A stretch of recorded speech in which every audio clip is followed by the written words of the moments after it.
Hey, what's up? What's going on, Michelle? How you doing? I'm great. How are you? Nice to virtually meet you. No, long overdue. Excited to do this. So it's Geister, right? Yes. Okay, I just want to make sure. Like, I'm not going to butcher it. I'm going to do like there's a little intro, and then we're going to have a great chat, and then there's an extra, and I can't wait to do this. We can dive in if you're ready. I'm ready to dive in. Hang on, I'm just adjusting where I have my water glass Okay. so I get dry mouth pretty easily. I do too. Ah, I did. I did. I just did on Friday. I did a hit on CNN, and you. yeah, I was gonna congratulate you. I saw Thank you. that. Way to represent. No, thank you. So like they said, okay, be on at 6:30 and then you'll go live at 6:45. So then at 6:30 I'm on, like where I'm sitting right now, and then I they do a little level check or whatever. And then you're sitting there and then the guy goes, "Okay, 4 minutes or something." And then I had this moment of like, and I'm not even I'm just I had this moment of oh, like there's no safety net. Like, I mean, my show has no safety net, but no edits, no safety net, no redo, live on CNN. Like, people are going to notice this. I'm like, you could sound really stupid. And then all of a sudden, my mouth got dry, but I didn't have any Oh, water. Anyway, I could feel my mouth get dry, and I'm like, oh, yeah, like I forgot what it feels like when I get nervous. So there you go. yeah. Have you ever had, when they talk about freezing in fear, that experience? No, Because no, that is a whole, like, it's just funny what our bodies do with our, our neurological systems, our right. brains. And I actually did have an incident. I won't get into it here. It's a long thing, but actually being endangered and not being able to scream or do anything because I was frozen in fear. And let me tell you, I don't want to ever have that experience again. No, it sounds, yeah, that sounds awful. Like, I'm sorry you had that. Okay, Well, no, just, I mean, luckily it went well in the end, right. but just the relating to how our bodies do things under certain situations. And yeah, the dry mouth, because I've always been behind the camera. As much as in my early days, I wanted to be in front of the camera. I never ended up honing those skills because I ended up staying behind the camera. Right. So yeah, dry mouth is a thing. Dry mouth, and when I'm nervous, I have it. So I have it when I'm nervous, but luckily, I'm hmm almost never nervous anymore. Like I don't feel nervous right now, but I felt nervous in that 4 minutes before I went live because I'm Uh, like, I don't, I'm like, I like this is out of my comfort zone here, this CNN thing. Okay, but let's get into it because now we're all warmed up, we're ready yeah. to go. So follow my lead, Michelle, and my daughter's name is Michelle, but she's got the two L's. Okay. You've only Okay. got the Well, one L. yeah, it's my French heritage. Right. So that's the way my mother decided to do it. And it's always spelled wrong, but that's fine. Yeah, but you're right. This is a very French way to do it, the 1L. Okay, here we go.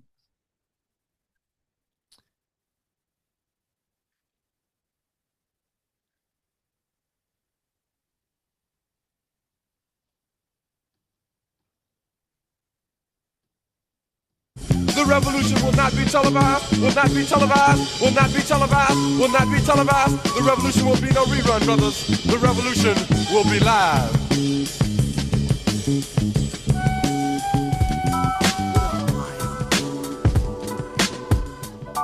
Toronto. VK on the beat. Check. I'm in Toronto, where you wanna get the city love. I'm from Toronto, where you wanna get the city love. I'm in Toronto, like we wanna get the city love. My city love me back for my city love. Welcome to episode 1653 of Toronto Mic'd. Proudly brought to you by Great Lakes Brewery, a fiercely independent craft brewery who believes in supporting communities, good times, and brewing amazing beer. Order online for free local home delivery in the GTA. Palma Pasta. Enjoy the taste of fresh, homemade Italian pasta and entrees from Palma Pasta in Mississauga and Oakville. RecycleMyElectronics.ca. Committing to our planet's future means properly recycling our electronics of the past. Building Toronto skyline. a podcast and book from Nick Iones, sponsored by Fusion Corp Construction Management Inc. and Ridley Funeral Home, pillars of the community since 1921. Joining me today, making her Toronto Mic debut, is the creator of RapCity on MuchMusic. It's Michele Geister. Welcome, Michele. Hey, Mike. Thank you so much for having me.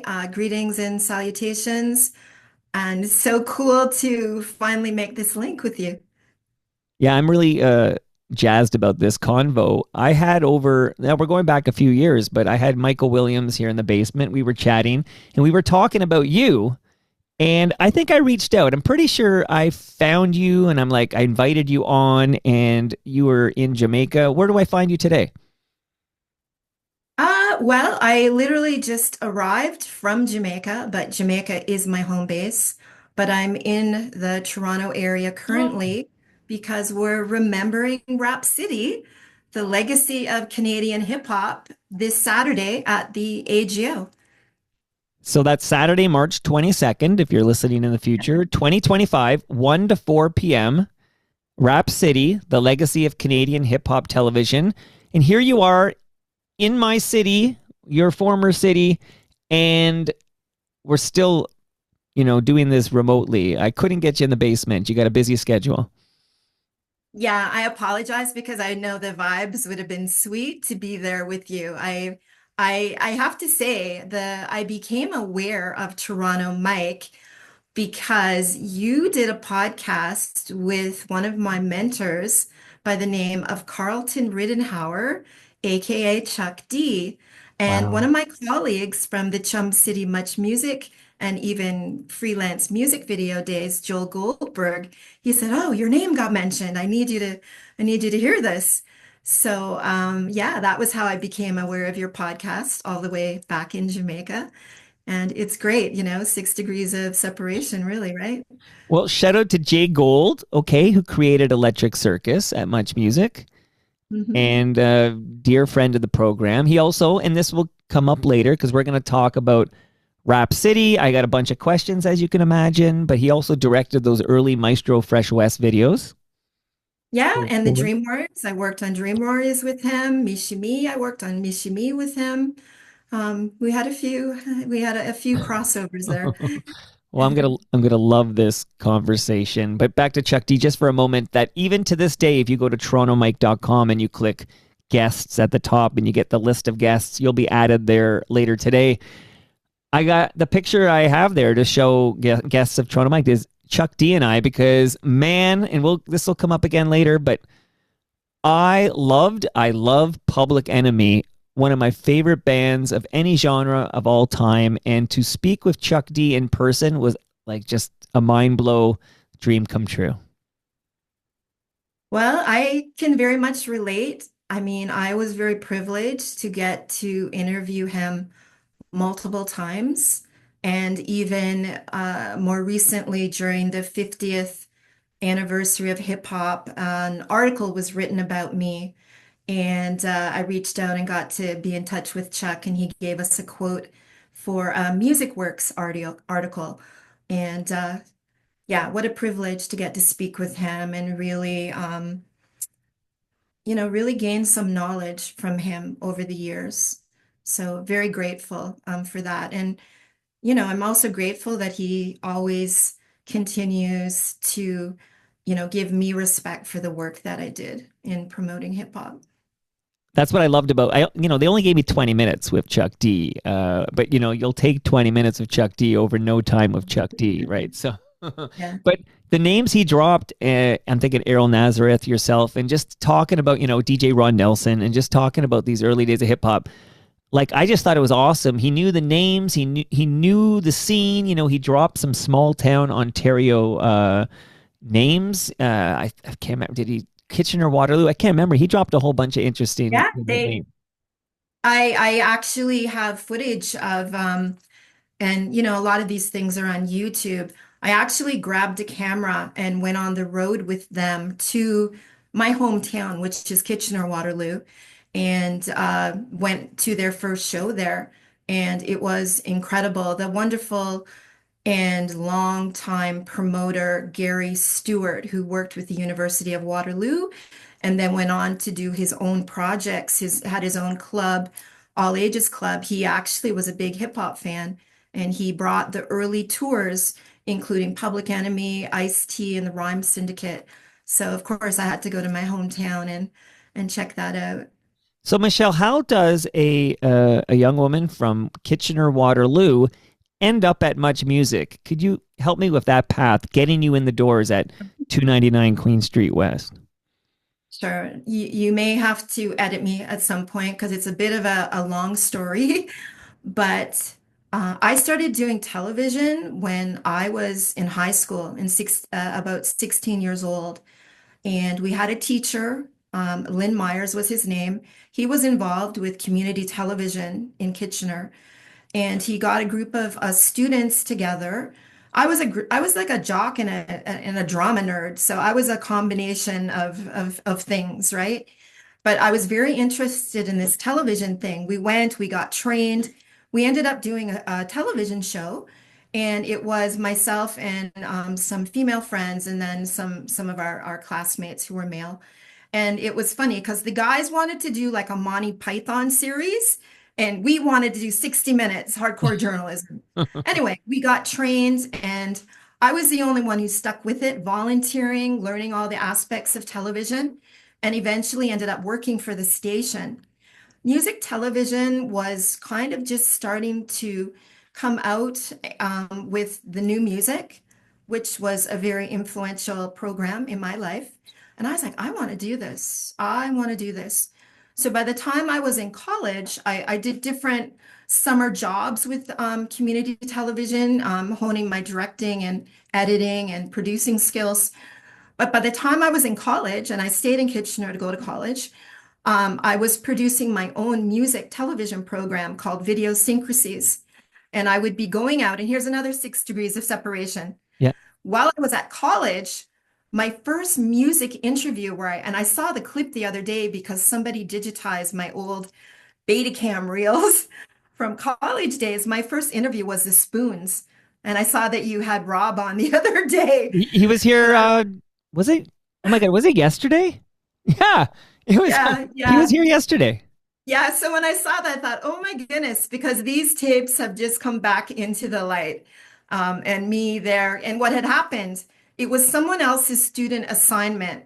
But because I worked at community television and I had access to the equipment, I was very popular. My college didn't have a lot of equipment. There was one camera, one editing suite for 75 students. But I worked somewhere where I had all the toys and pretty nice quality toys.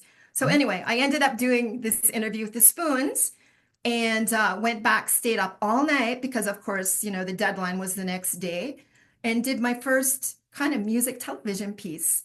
So I continued further on in college to have my own show, Idiosyncrasies. That Spoons interview kind of lit my fire. Wow. And I wrote my thesis about music television for college. Along the way, I've had challenges. My course director at one point pulled me into his office because they were very old school broadcasting. I went to Conestoga College. And he said to me, you know, we're very concerned about you. We don't understand this music television thing, and we're worried you're on drugs. Oh. So it was a great affront to my sensibility because I was a very good student and I was killing it with my film production classes, and I was doing all this hands-on stuff. Anyway, in protest, I didn't go to his class. He was a radio teacher, a radio announcer. So I ended up doing my 3-year college program in 4 years because they insisted that I do that class. If only I Wow. had known, maybe I could have taken it somewhere. Anyway, eventually I graduated. I moved with a bunch of friends to Toronto, and I was determined I was going to work at Much Music by any means necessary, right? Right. We landed, about 8 of us, 9 of us, in a 3-story Victorian house about 3 blocks from the epicenter of Canadian hip hop's birth at CKLN, the Fantastic Voyage. And a couple of blocks south was Much Music City TV at 99 Queen Street East. So I started there. And I did other jobs in the meantime while I kept trying to get my foot in the door at Much Music. And eventually, one of my hometown neighbors and also course mates for college, she got into Much first. And she called me one day, and I'd been doing other freelance projects, film projects as a PA mostly. And she called me. She said, "Oh, we're looking for a technician. I know this is what you want to do." And I went and interviewed with the late, great Dana Lee, who was the technical supervisor, went on to head Ryerson, aka TMU's RTA program at one point, and he hired me. And he said to me, "You are the first technical person I ever hired for Master Control who had a demo tape." Because I had been shooting bands and compiling stuff for a pretty long time at that point. So I started in Master Control at Much Music on at 99 Queen Street East. What year is this, Michelle? I started in 1985. Dating myself, I know. No, you're not. Just that we know because we just had an anniversary and I did a full episode with Ed Conroy from Retro Ontario where we went deep into the origin story of Much Music, but we know Much Music launches in 84. So you're Yes. absolutely 99 Queen Street East. You're Yeah. you're an early you're a pioneer over there at Much Music. So I got to ask you, so because I mentioned off the top that you came up in the Michael Williams conversation, and Mhm. Michael Williams was at Soul in the City. So you're now in the doors at 99 Queen Street East. How do you become involved with Soul in the City? So what happened, here I am, I have this technical position, and I'm very, I trained to know all the technical stuff, as I mentioned, in community television.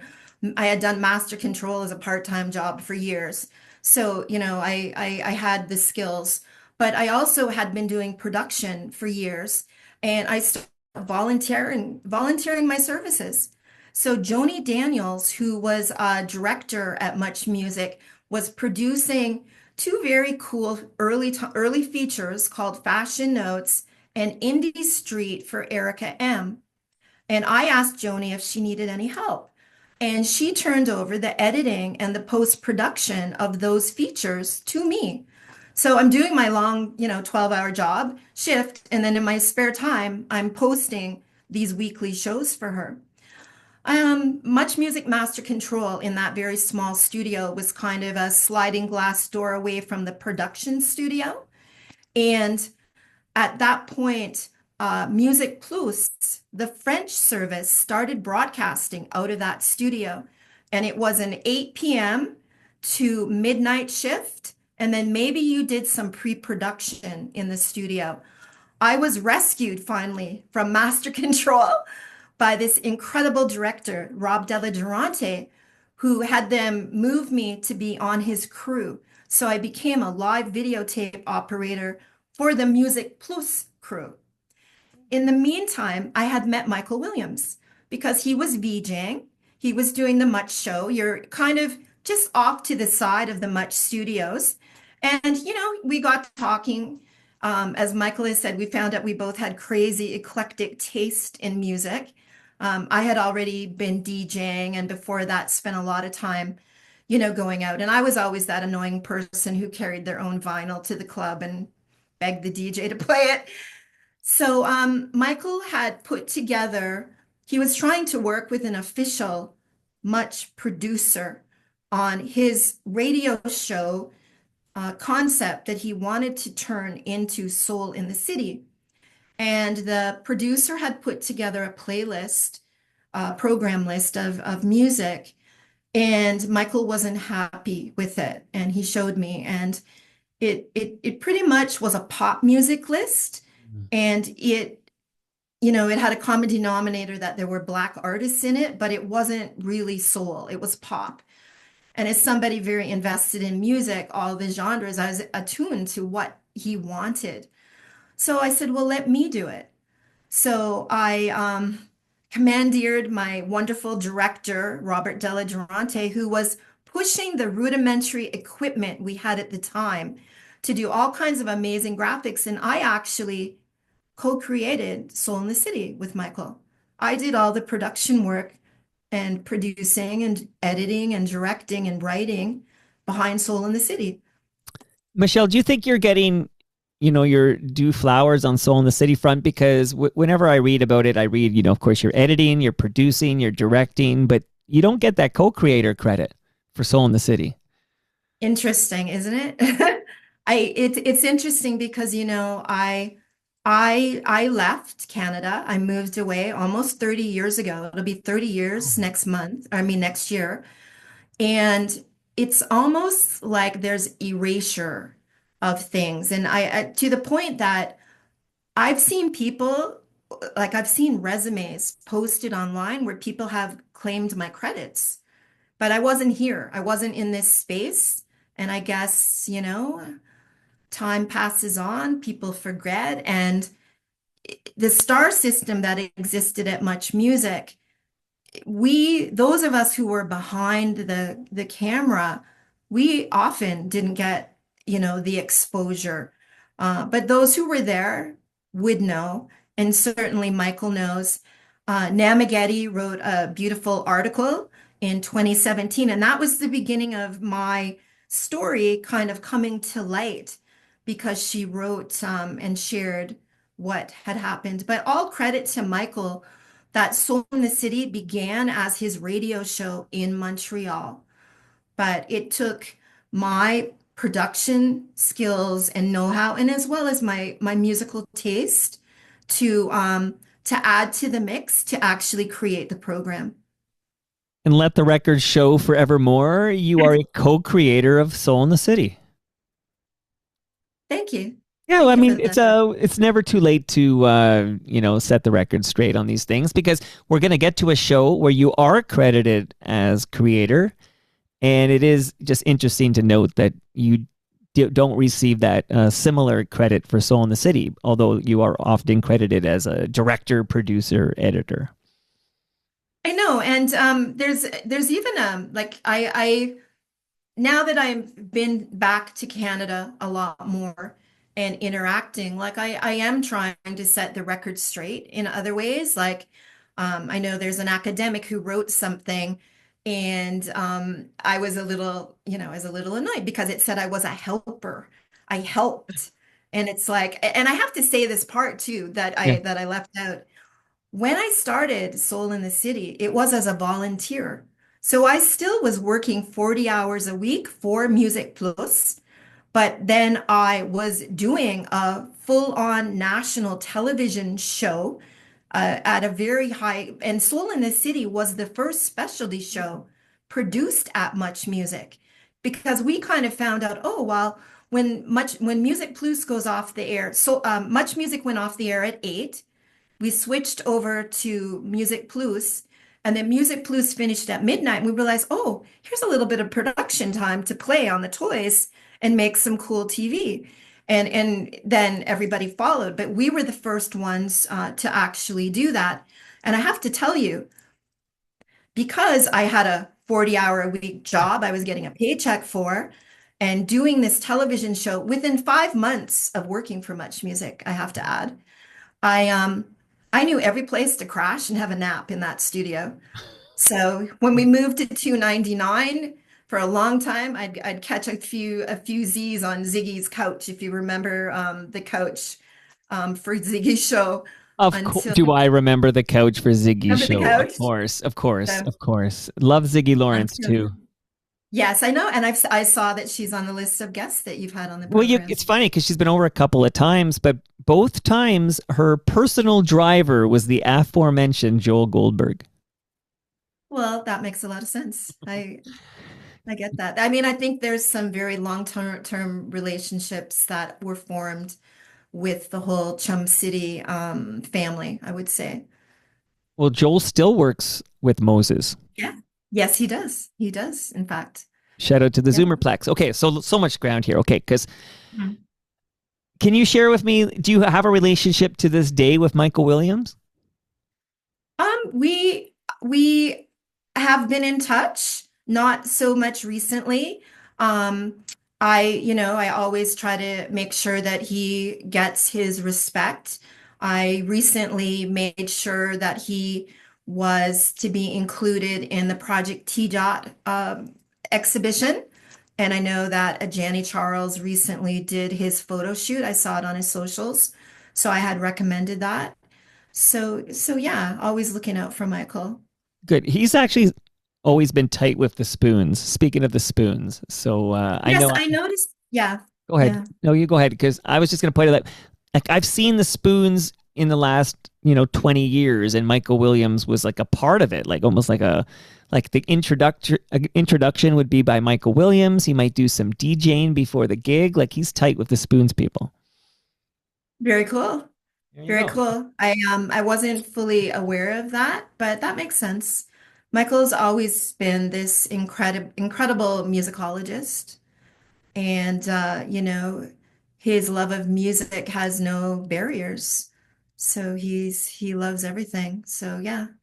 And No, what a great person to have in your corner if you are an artist.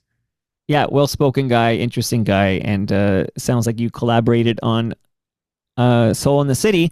But now I must segue us over to another show that was very important to yours truly, recording it to VHS. And I'm hoping you'll give me in great detail the origin story of Rap City.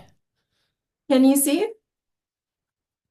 Let me flip screens over. Okay. So while I look at that, I'm gonna play a song. So I'm gonna be looking at that, and I'm gonna play this song.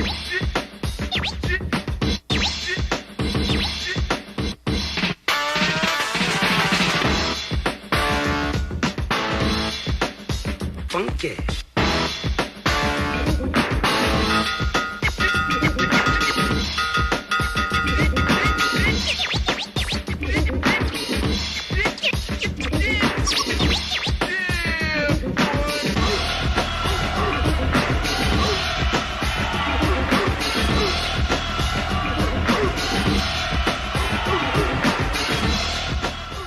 Michelle, I love that so much. I can see the opening theme right now in my head as I look at that graphic there.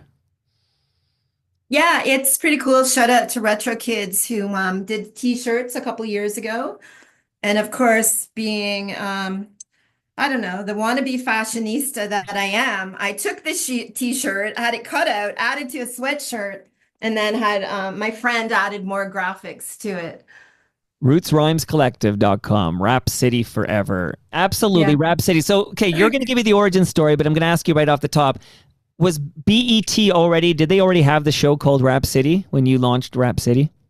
No, no, it was kind of in tandem, unknowingly, right? Like And parallel I thoughts. want to say, Yeah. Mike, I don't want to give away everything because I want people to Oh. come out to the event, to the AGO. So I might have to say safe word that I can't go, yeah, but I'm going to share what is already public knowledge. Um, I We started with Soul in the City, giving coverage to many genres of Black music. And it just so happened that rap music was exploding in that time frame. And it really started to eat up our time. Because if you think about it, we only had 1 hour a week that was specialized, curated programming for Black music. So there was a lot of petitioning and pleading to the powers, John Martin specifically, that we needed a rap music show. So in 1987, I was very privileged. It was my first New York shoot, and I went solo with a cameraman at the time. Oh shoot, now I'm going to forget his Gord McWaters. He went on to do a lot of the beautiful promotional work for City and MuchMusic, but he was a studio cameraman at the time. And Gord was assigned to be my cameraman. And I went to cover a Jive Records release party for DJ Jazzy Jeff and the Fresh Prince. Of course. So we went to New York, and spent the whole day. I can remember, like, I can't sleep when I'm going to travel. We had to be at the airport at 4 o'clock in the morning. We had to clear our equipment. And then we did the rounds all over New York to independent labels to do interviews all day, no lunch, no dinner, then straight, like I'm sure Gord wanted to kill me, straight to the party that had everybody at this party, in addition to Jazzy Jeff and Will Smith. And then left that party, went to interview Curtis Blow Woo. at the hotel, Gramercy Park. And then finally, after that, we got food. Like I starved the poor cameraman for the whole day. And then this was one of my greatest regrets. Mhm. Curtis asked us if we wanted to go clubbing. And I was just falling down, like I was exhausted. Like if people know to concentrate and do production and be super focused on interviews and all of that for probably, I don't know how long we had been at it, 16 hours for the day. Like, and having not slept, I couldn't go. I was falling asleep, and that huge, huge regret that I didn't do that. Yeah, you Made only up live for it once, eventually. Michelle. Pardon me? You only live once. I know that. And I have been, a queen of getting out and clubbing and staying up all night. Some of my fondest Toronto memories are leaving places like the Twilight Zone when the sun is rising, right? So I'm no stranger, but it just, yeah, I guess we didn't have Red Bull in those days. You were Something out of might have given gas. me a Like sense if of your life. if your tank's empty, what are you gonna do, right? You gotta refill. Yeah. Yeah, but that was an incredible day. So we gathered all this content. So we had interviewed Tommy Boy Records, Tom Silverman. We had interviewed Bill Adler of Def Jam Records. We had been to Sleeping Bag, which was an incredible underground label. And we had done all this work, got back and did little features with that on Soul in the City. Now, 1987 was also an incredible year in Toronto for live music shows, thanks to Ron Nelson, the godfather of Canadian hip hop. So, as everyone knows, he evolved from doing his radio show to becoming a promoter. So, we began giving coverage to Ron's events. And the first event that I went to shoot with Ron was a battle that had Boogie Down Productions, Biz Markie, and when I say Boogie Down Productions, including Scott LaRock. Of This course. was before Scott LaRock passed. And what I did is I somehow got the new music to come and cover it. But I was the field producer, so I was the one running around taking care of all the details. And you can see that video still lives in certain places on YouTube. And it was fantastic that Ron brought these shows. In that year, besides the BDP, there was Big Daddy Kane. There was Eric B. and Rakim. There was Public Enemy. There was Salt and Pepper. Like I asked him more recently, I said, "How did you do this?" He goes, "I just did it. I just did it." So we were gathering this content still and doing stories on Soul. And in early 1988, I did a Soul in the City rap music 1 hour special. And that it showed, it proved, it was really a proof of concept about the music and the love that was out there for the music and the fact that the music, yes, this is a Black art form, but it isn't just a Black audience that's listening to the music. And not long after that, I got the go ahead to John Martin called me into his office and said, yes, you can start working on a hip hop show, on a rap show, because we didn't say hip hop so regularly.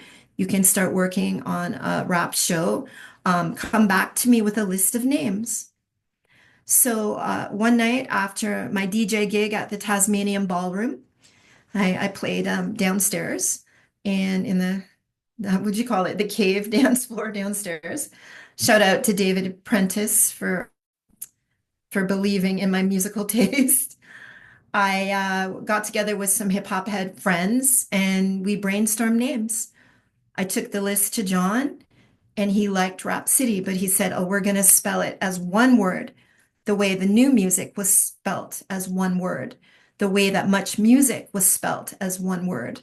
So a little while later, one of those same friends who had helped with the names um, called me or we got together and they're like, I just heard that this place BET is doing a show called Rap City. And I was a little flustered and I went back to John. He goes, it doesn't matter. He goes, ours is spelled different anyway. And we continued. And it's probably a good idea because I think Michael Hayden might have been a bit advanced at that point with the starting the work on the montage that he commissioned Runt to make the artwork for that old school cell animation montage. And it's a different country, and we know that more than ever these days. But I know that when the Edge launched, when CFNY became the Edge in Toronto 102.1, they basically just took all that, the name and everything from an American radio station because that name rights didn't cross the border. Like, I feel like you guys were okay. And I like the stylized Rap City with a capital C, one word, because it is in the same guise as MuchMusic, which is one word with a capital M. And you mentioned new music. Shout out to JD Roberts and Jeannie Oh Becker. gosh. Yes, yes. My heroes. Okay, so, gosh, Michele, so many, like, as I listen to you talk about the Rap City origin story, I need to ask you about FOTM means friend of Toronto Mike. You are now finally an FOTM. So welcome to the family. Thank you. Thank you. Fellow FOTM who I just adore, been over here several times, and I need to ask you about right now because you kind of alluded to her, and then I feel like we didn't quite get, to the story. But one of these Rap City Hour specials that was part of the Soul in the City series that you're talking about, these rap battles with Boogie Down Productions and Scott LaRock and everybody. This is where Michie Me is discovered by DJ Scott LaRock, right? Yes, it is. Yes, it is. Okay, I need that story because we often do a little trivia on this show where we go, oh, who's because the story of Maestro Fresh West getting that deal because he's on Electric Circus, and then Stevie B sees him perform, and Michael Williams is involved, but it depends who you ask exactly how he gets in touch, but he gets a U.S. record deal. But before Maestro Fresh West had a U.S. record deal, Michie Me had a deal. She's the first Canadian hip hop artist to secure a U.S. record deal, right? She is, and I want to tell you my role in Yep, that. that's what I'm teasing here. Let's get the Michele Geister role in this. So I really recognized the art and just the energy and the culture and the purpose behind our early artists. And, Ivan Berry was very instrumental with Beat Factory. He was professional. He was pushing his artists, and we got to know each other. I was at that battle where Michi performed, and I'd have to look back to remember the female, but she killed it. She killed it when she broke into her patois and stuff. And I even have to go deeper than that because I was speaking with Mishi a while back, and she's working on a memoir, and she said, Michelle, a lot of people always say, well, you were there, you were alone, you were just this lone, female out there, and she goes, but Michelle, I wasn't alone, you were there, and I was there. I got to go, well, and back to the record deal story first. Uh, Ivan had said that they were first priority was interested in signing them. Mishimi, I'm sorry, MC Light's label as well as Audio 2's label. They were very interested in Michi. They were coming to do a session at Wellesley Sound, I believe. And Ivan asked me if I could do some coverage of that. And I did come out and I ended up packaging a feature that I spent a little bit more time than I usually have on. And first priority, use that feature to go to Atlantic Records when they were looking to make sure that Mishi would also get distribution, not just be signed to the independent, but be able to have distribution. So I put a really beautiful package together highlighting Mishi. And that exists as well. I've seen that kicking around on YouTube as well. But then I ended up going my first trip ever to Jamaica, where I now reside and where I raised my children, was to Kingston with Mishi to record her debut album. So yeah, Okay, I was this there along the way. so you played a that's a key role, I would argue, in securing Michi B her first record deal. I believe so as well. Yeah. Okay, we So agree as on well. this. Okay, and this is a bit of a fun fact. The last time I saw Michi Me, it was not in the basement here. It was at the Art Gallery of Ontario. So she Yes. performed at the Art Gallery, and that's another excuse for me to let the listenership know, not that we're wrapping up quite yet, Michelle. I got some more Yeah. questions, but remembering Rap City, the legacy of Canadian hip hop television, is this Saturday, March 22nd from 1 to 4 p.m. at the Art Gallery of Ontario. So this is Roots Rhymes Collective and Art Gallery of Ontario celebrating the legacy of MuchMusic's groundbreaking and innovative hip hop television program, Rap City. So are you going to be there for a conversation? Who's joining you? Yes, so this is very exciting. Yeah. So, as you know, Rap City endured for several decades. I mean, they brought it back. That you couldn't stop the power of hip hop. So, very exciting. Master T will be joining. Wow. Namageddon, Namageddon is joining. Love Nam. Oliver Walters will be joining. Uh, Tyrone Edwards will be joining as well, which is AKA T-Rex, and Basil C. Young, who was one of my really main foundational cameramen who I had a million adventures with back in those golden days of Canadian hip hop. He's an unsung hero because He he's is, not in front of the camera, but I talk which to is like go ahead, sorry, talk about Basil for me because people who don't know, Master T's brother is Basil Young because Master T is Tony Young, and I'd love to hear a bit more about Basil. He doesn't get his due credit. Basil is incredible cameraman, the director of photography. He is a longtime employee of Chum, and now you know that their assets are owned by Bell. He still is with Bell, and he really helped shape the aesthetics with his eye, and almost like a big brother to me throughout the process. I have to say this. I have to wonder if there was something in the water of Kitchener-Waterloo, because both the Young brothers and myself spent some formational years in Kitchener-Waterloo, and then we all end up at Much Music. But Basil is an incredible cameraman. I worked with him on a lot of soul things, and then we traveled together, going to Jamaica, going to New York. I don't think I went to LA with him because there's also a lot of other people. We had a stable of great, talented cameramen who I was fortunate enough to work with over the years. And I want to shout out everybody and anybody who's ever been a part of Rap City. There's a lot of them. Even my famous interns who started out with me.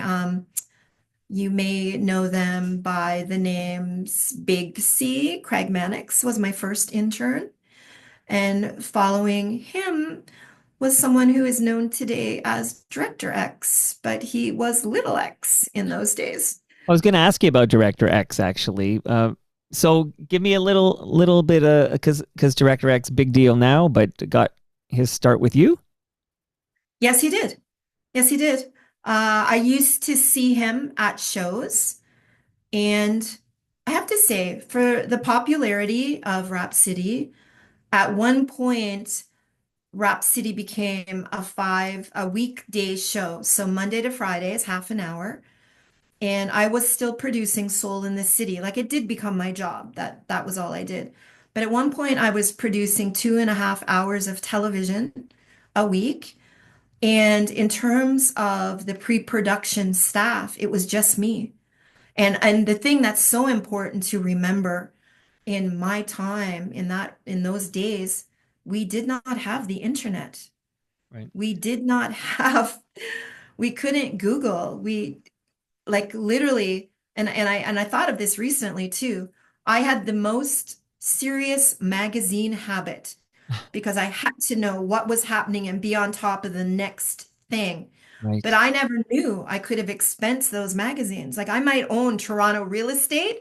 If I had known, I could expense what I was buying for my research, right? Oh, that's Kind of funny. funny. But I famously, know. famously, because we cover it quite a bit, I have so many of your colleagues over here, and there was you had a lot of freedom at 99 Queen Street East, then 299 Queen Street West. A lot of freedom, creative freedom to try different things, but you didn't have a lot of money to spend.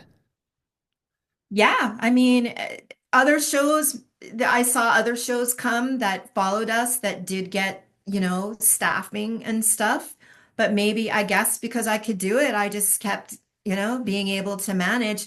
And we did have to be creative to make things happen. And the freedom, I mean, there was so much freedom. I mean, to be someone who's hired as a technician and within 5 weeks, but you had to have the skills to pay the bills. Of So I've been course. there within 5 months, and now I'm producing a national television program at 23 years of age, right? That was pretty incredible. But as long as you were ready to do the work, I think that's really what mattered. And there was a great legacy to follow of people who had been doing the new music. They really set a high standard, and that was always what I wanted to strive towards. And I think it's your program where Chuck D spoke about the fact that we curated and presented the music differently. And I think that really came from the roots of the new music and the journalistic way of covering music instead of it wasn't about just about celebrity or scandals. It was really about getting into the artistry, the messaging. And yeah, there was a lot of rock and roll still, but it went deep. We went deep. 100%. And that you're right to credit Toronto Mike for that disclosure from Chuck D. I think Chuck D does a lot of Yes. interviews. I don't think he does a lot of interviews about hip hop in Toronto. Like I feel like Yeah, that because was my people don't role. know. Right. Yes, thank you for that because I think it's coming out more, but we were kind of under recognized that we had our own scene. And we weren't clones. Like Toronto developed its own sound.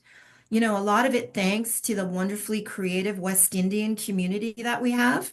And of course, the whole culture going back to sound systems in Jamaica that really all connects to the evolution of hip hop culture as well.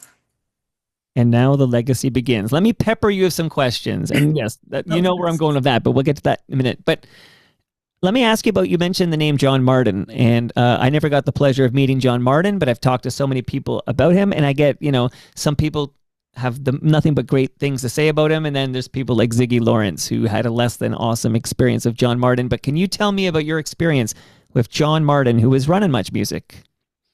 I have to say that my interactions with John were very minimal. I think I probably only had one or two meetings with John in my entire career. Like I really was kind of given the keys to the kingdom just to go and do my thing. Like I think it kind of ruined me for life because I never really had this structure where there was somebody overseeing and telling me what to do. I just got to do and I did it. So I'm very grateful for him and his vision and the opportunity to get to have done what I did. I recognize it really was a blessing to have been in the place at the time and just have the ability to pick up and start making television when there was a place for me to contribute. We've already talked about Michael Williams, but let's just a few more words about Erica M, if you don't mind. I didn't work that closely with Erica. I worked with her producer, Joni Daniels. So really, although I did sit beside Erica, because you remember our desks were in the environment. Michael and I shared a desk in the environment. And because, oh boy, again, back to it was just me. I kind of evolved once I was doing the programs full time to using my voicemail as my assistant because getting work done in an environment and there's somebody doing like a drum setup sound check a foot away from your desk, Right. it was crazy. It was good crazy, but it was crazy. So I kind of evolved to doing a lot more work later in the day because if I sat there in the daytime, the phone would ring off the hook and I just couldn't get to doing the work that I needed to do as, almost a one woman production team. I Right. mean, of course, there would be editors that I could work with, but as well as a crew when we were packaging the program. But I still had to do all the research, the bookings, the preparing, the editing. It's a lot. It's a lot of work to do. But again, I knew the places where I could get a sleep. I could sleep. The security eventually said, the nurse's station has a cot in it. So I started going down into the bowels of the basement to the nurse's station to Wow. catch a little nap when I felt like I needed it. Love it Yeah, so but much. Erica sat beside me, but we didn't have too much Okay. interaction other than the early days when I did the post production on her features. Okay, and you spoke quite eloquently about Basil Young, but how about a couple of minutes about Master T? Oh, Tony. Tony, interestingly, I mentioned my community television background. One of the most, they would call you up to come volunteer. That was how community television worked. And one of the worst assignments to take on, but you want to be eager and help out, right? Was to cover a city council meeting. And they go on and on and on. I remember one meeting, I was in the bus and I didn't know who was inside shooting, doing the camera work. And at the end of the production, I remember opening the door to leave the bus. And who was on the other side of that door? Tony Young. So there was a bit of foreshadowing, us meeting in community television and then later meeting at Much Music. So I believe when I first got to Much, Tony was a crew cameraman for Much Music. And then that as hip hop was, bubbling and coming up, he did the Much Music Groove video. If you've ever seen that, you can find it on YouTube. Beautiful production. And he did that with the same cameraman, George McWaters, who did that first New York shoot with me.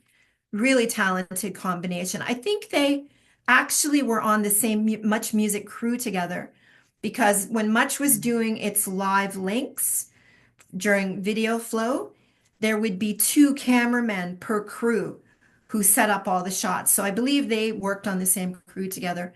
So that was the first meeting of Tony.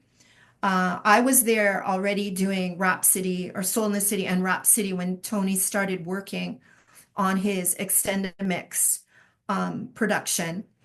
And yeah, great, talented man who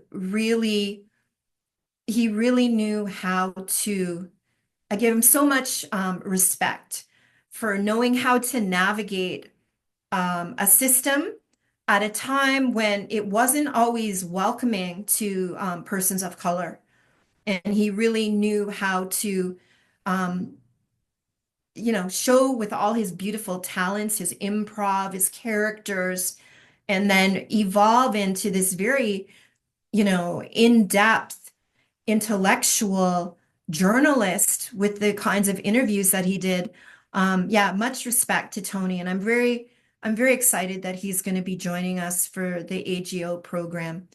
And he still continues to represent culture with the work that he does today. Absolutely. Interesting side note. I'm curious. Did you see the documentary 299 Queen Street West? It's interesting. So I was contacted about being in the documentary, and there was a few things buzzing around that people were asking about. I don't know if you've seen Drop the Needle. Yes, I I have. part, yep, Yep. I participated in Drop the Needle and did some consulting on that film. I did not get to see 299. I was approached about being in the film, and when I work in production, I work in film. My latest film credit is I was the Jamaican production manager for the Bam Bam Sister Nancy documentary, which is an incredible film by Alison Duke and Ngati of Oya, and everybody has to go see that film. Beautiful, beautiful film. But I was approached and I asked a few questions. I asked a few questions about the documentary and never heard back. And then the film came out. Well, it And depends how you define came out, but yes. It just right, right, yeah, exactly. And let me tell you the rest of the story because oh it's yeah. very interesting. Okay. So there's an article in Variety magazine. And the director of the film is quoted as saying he learned so many things by going through the archives at Bell Media, including finding out that RapCity was the brainchild of Tony Young. And I was like, wait, like, hold on.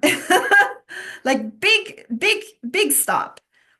So I reached out to the director because I didn't remember that he had contacted me about the film because he ignored me when I asked, I went back with questions about the production and the engagement and how it would go and what the expectations were, blah, blah, blah.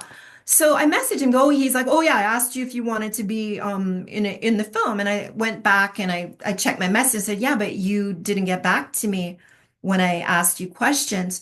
So anyway, I said, well, listen, this is incorrect, this information, and it's in Variety magazine. Like this is an entertainment Bible, and it's everywhere. And you have given my credit away to someone else. And he said to me, we were texting back and forth on social media, and he says to me, he goes, oh yeah, I hate when I get misquoted. And that was the end of it.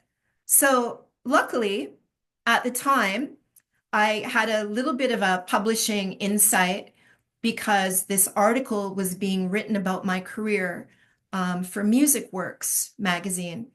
And the publisher of Music Works helped us track down the writer, and I got a correction made in Variety.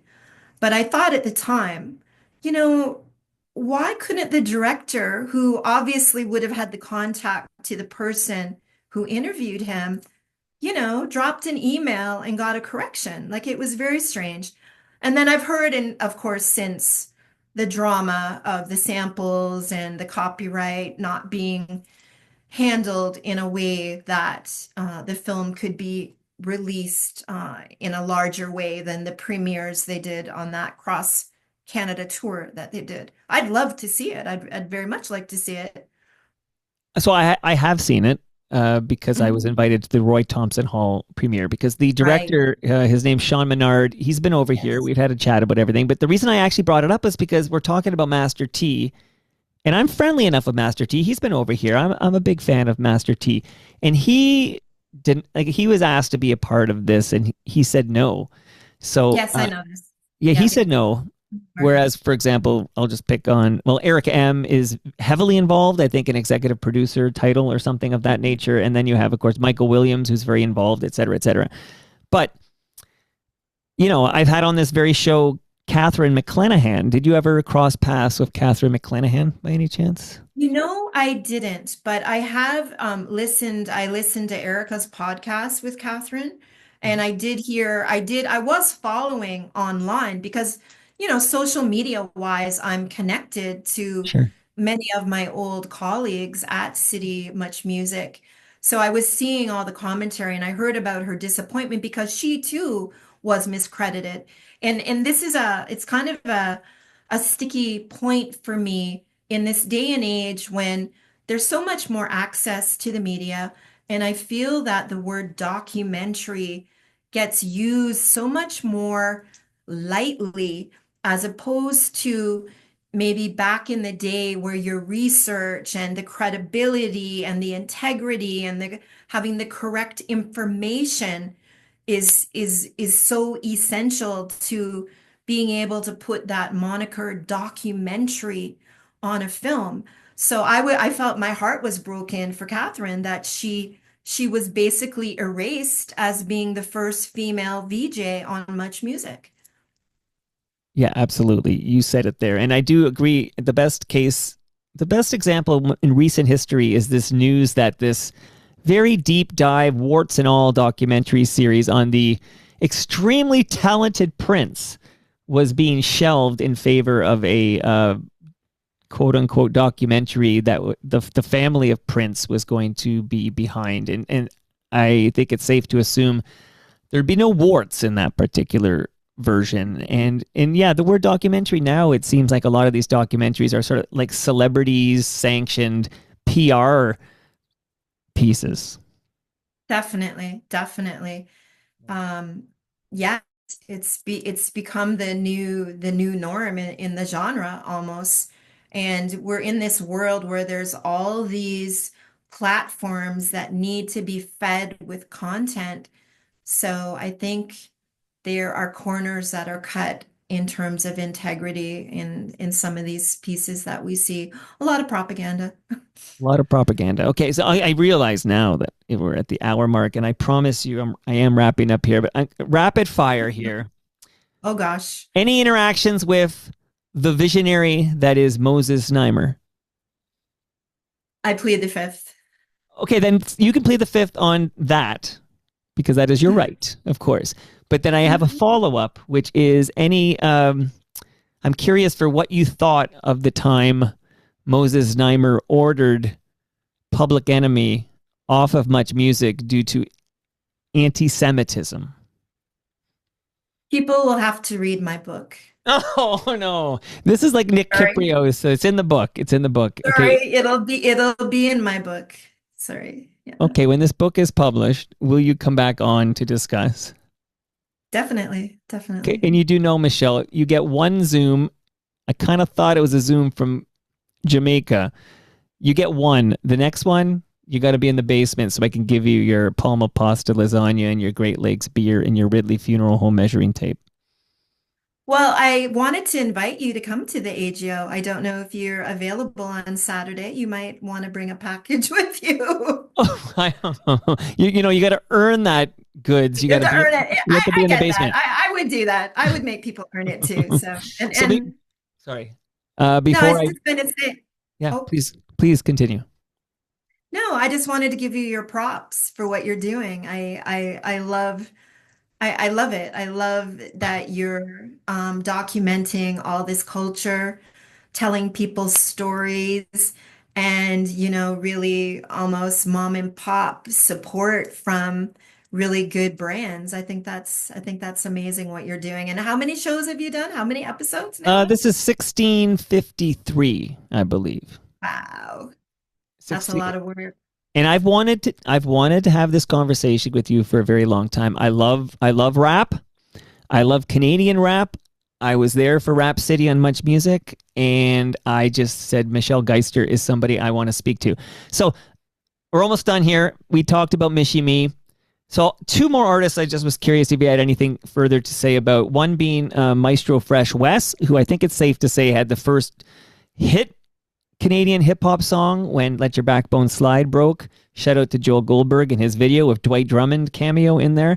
And then maybe a word or two about Dream Warriors, which DJ Ron Nelson recorded in his basement studio. Yeah, so Maestro and Dream Warriors, please. All right. So I think it would be great for people to come out to the AGO.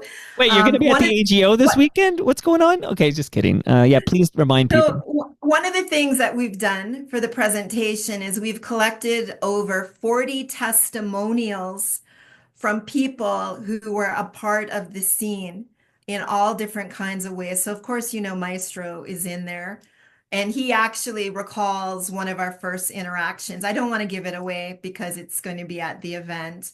And then he stole one of my favorite memories that I had shared with him, and he went and stole it as one of his memories Oh, um, that you'll probably see in the edit this weekend. which I will try But to go to, by the way. I will absolutely do my best. I have like 4 kids. I got to do some balancing here, but I actually want to be at the Art Gallery of Ontario on Saturday from 1 to 4 p.m. for Remembering RapCity, the legacy of Canadian hip hop television. I want to be there. I think I can be there. I will put you on the guest list. Remember, first name Toronto, last name Mike. Okay. Got So it. you're it's not that it's in the book, it's that Dreamweaver. it's in the art gallery edit video that we can see. So but Dream Warriors, Maestro, all Dream this stuff Warrior. I'm looking for. I have to come out to the art gallery on Saturday to drink it in. I would say so. I mean, I have some personal archives of the Dream Warriors. I was very privileged to do two, I think it was two, maybe three tours with the Dream Warriors in Europe, as well as across all of the UK. And during one of those tours, I did freelance video work for a portion of my time at Much. We were very blessed in the open creativity of the environment. As you know, Joel worked at Much, but he also did music videos. I did a few videos myself. And I did, at the time, it was in fashion to do what they call home videos. So when an artist had music videos, you'd link them together with other content. So I did one of those for the Dream Warriors, following them on tour in Europe. So I'll be showing some of that incredible footage to have been on tour with a Canadian hip hop act who were top 20 in the UK and charting in other places around the world. It was incredible to be going to record stores, and there would be this press scrum like of, I don't know, 30 photographers. It was a very special time. And I was grateful that I could, take up a camera, take my vacation time, take my own camera and Wow. go on the road, and then come back and be able to share with the nation what inspirational things were happening for Canadian artists. Yeah, Amazing. that's my dream warrior. Sorry. Oh, and I got to go to I also worked on Jules their video. I worked on the My Definition video that Joel shot. I always did a lot of things like getting casting and bringing in the right stylist, stuff like that. And then we also did a pretty interesting video in St. Kitts. Did we go to St. Kitts? Yeah, St. Kitts and Nevis, where for the song Ludi. Of course. And very interestingly, sorry, I'm going to rat you out, Joel. The camera for that shoot was FedExed. So we went to St. Kitts for 10 days to do this video. And Joel, maybe his first time doing something outside the country, he shipped the film camera. Well, we were there 7 days before the camera showed up. So we had quite the trip doing the pre-production for a whole week, and then the last bit of the trip we had to bang out the video for Ludi. But yeah, so many incredible memories, and so grateful to have been able to make a contribution. Any home video of Tom Green and organized rhyme? I have my Tom Green stories. I do. I have some pretty interesting Tom Green video stories. I did a number of videos again with Tom Green and crew. Um, yeah, check the OR video. I worked Which on has a that. cameo appearance by the Dream Warriors.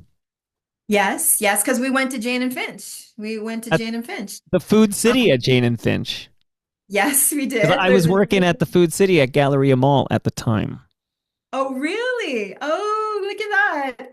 There you go. Um, Also did the check the OR video, or sorry, Love One video as well. I did that video. I did a number of videos with George Vale, fantastic now director, of course, but also incredible cinematographer. So those videos all exist out in the world, out on It's safe YouTube. to say the not just the average, but I think 99.9% of the listeners right now only care about the one organized rhyme song. Like I feel like Okay. that's a band. I know my opinion. That's a band Okay. where everybody knows check the OR, and it's amazing and Yeah. roll on that. People probably listening around can do it in their head right now. They can see the video and that Ottawa Senators hat or jersey, whatever. I don't think anyone listening other than Tom Green himself can name a second organized rhyme song. This is my feeling here in South Etobicoke. Maybe I'm wrong. Love One is a beautiful video. It's memorable to me. I don't think just because I Sure. worked on it, just because it had a vibe and it was a new look for hip hop, I would say. But yeah, And I don't mean to maybe. discredit I organized have a rhyme. great story. I have a great Tom Green story though. Okay. Um, when we were doing Check the OR, of course, we did a lot of guerrilla shooting in those days. I was working with Roger Larry on that video and Barry Stone. And we went to Jane and Finch. And of course, we don't have permission to be there. Like we're showing up and trying to blow off these shots that we need. So we're under pressure. Plus it's winter and it's cold and we're trying to finish and we're there and we're looking and I can't find Tom because of course that falls down to me to have to wrangle the talent as well. Can't find him anywhere. Like looking everywhere. Have you seen him? Have you seen him? Guess where I find Tom Green? No idea. In a tree. He has climbed a tree Yeah, he's and he's in a bananas. tree. He's in a tree while we're looking for him to get these last shots done so we could move, get out of the way before security threw us out of the project that we had invaded with our little crew. You don't want to But mess with the Food City security. They could be pretty tough, actually. yeah, Food City was cool. It was the actual residential area we didn't have permission to be there. So yeah, we were trying to get out of there pretty quick. But a lot of respect to Tom Green. He actually organized, with Rap City, I was very intentional in wanting to build what I called, Much Music was the nation's music station. So I was like, well, we need a Canadian hip hop nation. So I did a segment that was always, I like to think of it as being like early social media where I would post community information, not concerts, because I was making sure we had, you remember our sponsored music listings on Much Music, but there were other things happening culturally. So I made a segment where we would post information about things that were happening, the Canadian Hip Hop Nation. Tom organized for us to go to Ottawa and cover what was happening in the Ottawa scene at the time, of course, including organized rhyme and the community radio there and some other groups. And I was fortunate that I got to do that with other groups across the country in those little places, cities that all had their scenes, because that was something that people didn't realize. They thought, oh, it's, just, this is Black music. It's only in certain urban centers or it's only in Toronto. But yeah, there's a scene in Vancouver. There was a scene in Calgary. There's a scene in Edmonton. There was a Winnipeg scene. There was an Ottawa scene. There was a Montreal scene. There was a Halifax scene. And, forgive me for the scenes I'm not remembering, but it was a revolution and it went from coast to coast, really. Amazing. So why do you leave Much Music? Um, I would say professional trauma. And I had fallen in love with Jamaica, and my husband is Jamaican. and it was time for a change. I had been at Much Music 11 to 12 years, and I had realized that I didn't need to stay in the cold and it could expand. It was time my biological clock was ticking. I was ready to start my family. And yeah, so I did have a very prolific career, I would say, and I've been told just in terms of influencing the Jamaican television landscape as well. So a lot of what had been done in at City and Much, the kind of production technique, I took that with me when I moved to Jamaica. I thought I would do music television when I got to Jamaica, but we already had several established music shows. So I ended up kind of doing a pivot and started doing lifestyle television. So I created a show that is on the air to this day. I co-created called Smile Jamaica, and it's a much beloved morning show. And I know exactly how old the show is because my son was born right as we were launching the show, because of course we had production delays with the launch and all kinds of stuff. And then my son decided to come 2 days early or 2 weeks early from my due date. So literally the show launched as my son was born. So I was taking this born into the studio because I had to be there to direct, right? So I've done a number of over the years. It's been 30 years in Jamaica doing other projects. The first reality show in Jamaica, building up a company that did Caribbean-wide fashion, lifestyle with homes, architecture and design, attractions. Also had my own television food series. And now I work in community development with an organization called the Source Farm Community Development Institute. And we teach all different types of sustainable living practices. And I do media support for that, in addition to other dabbling in other projects. Well, it sounds like you've done a heck of a lot, Michelle, since Rap City, but it's Rap City we're going to be remembering on Saturday, March Yeah. 22nd. So it's called The Legacy of Canadian Hip Hop Television. It's Remembering Rap City, The Legacy of Canadian Hip Hop Television, Saturday, March 22nd, 1 to 4 at the Art Gallery of Ontario. I'm almost certain I will be there. But thanks so much for this time today and just talking about Rap City and more. And I'm hoping you'll return to the program at some point here in the basement in South Etobicoke. I would love that. Etobicoke has a very sweet spot for me. I would, in those days at Much, I would always drive out to Mimico by the park there and chill, just to get a break from the Yeah. city and look back. So I love Etobicoke. So I'll try my best to make that happen when I'm back next time. Thanks, Michelle. Thank you, Mike. Appreciate it.